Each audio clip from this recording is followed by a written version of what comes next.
कि आया है शुभ दिन बड़ा सुहावन कि डीजे का साउंड बढ़ाओ बाबू का बर्थडे मनाओ। क्या बात है, बहुत बढ़िया। बाबू का बर्थडे मनाओ कि केक बाबू कटी है उनका हर नमवा तो हवे अक्षत राज हो कि खुशी के आंगन में दीप जलाओ कि डीजे का साउंड बढ़ाओ बाबू का बर्थडे मनाओ। एक बाबू कटी है उनका नमवा तो हवे अक्षत राज हो खुशी के आंगन में दीप जलाओ डीजे का साउंड बढ़ाओ बाबू का बर्थडे मनाओ।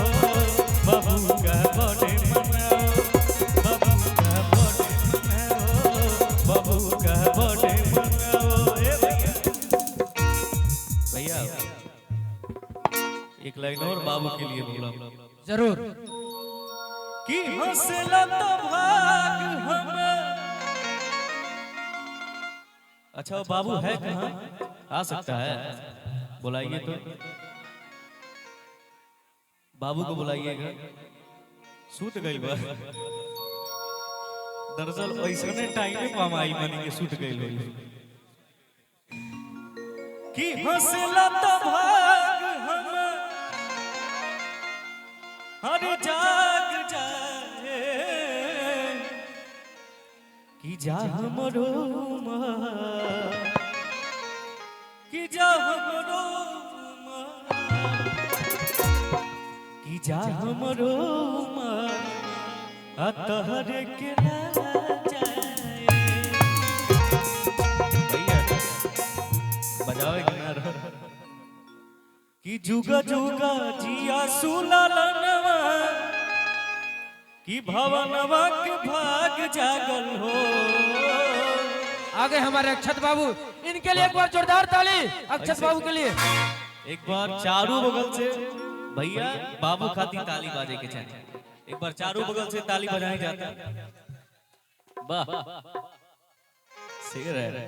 हेलो हे मर्दे नहीं आवा नहीं आवा सुतलो में कार चलावेला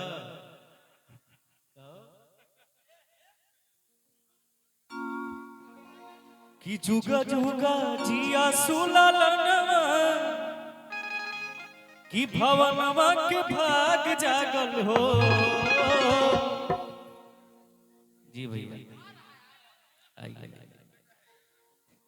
लाखों में एक जोड़ा बा एक पीस बनले है भैया कि जुगा जुगा जिया सुलालनवा भवनवा के भाग जागल हो कि ललन लाल होई है के पातारा नवा में सोहरा हो ललन लाल होई है हाय हाय क्या बात है।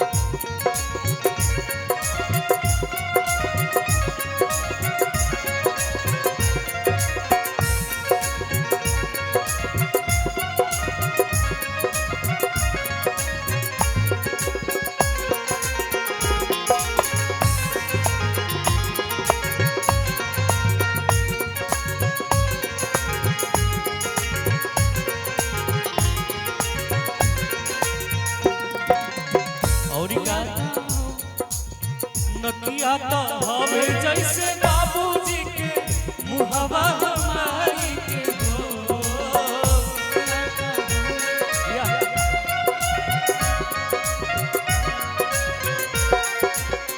नकिया तो हवे जैसे बाबूजी के मुहवा हमारी के हो।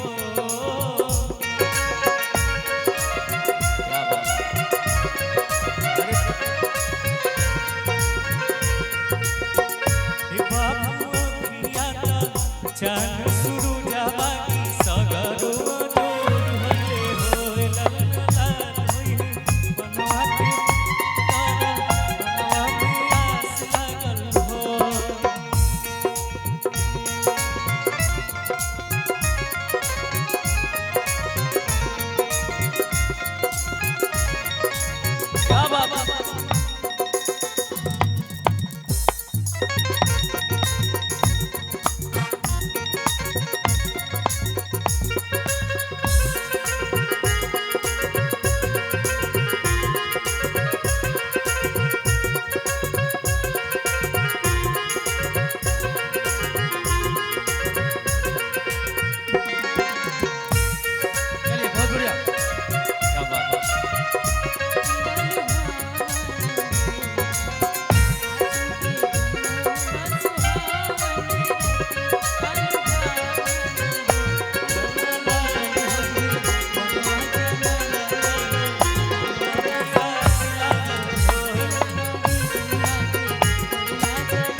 सासु सुहागिन बड़ी भागिन अनधन लुटावे हो।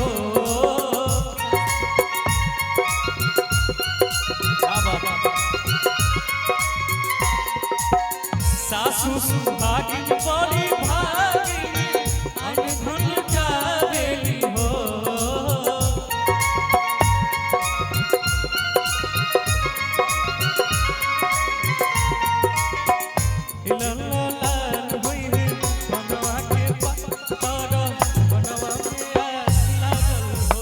क्या बात है, बहुत बढ़िया। क्या बात है।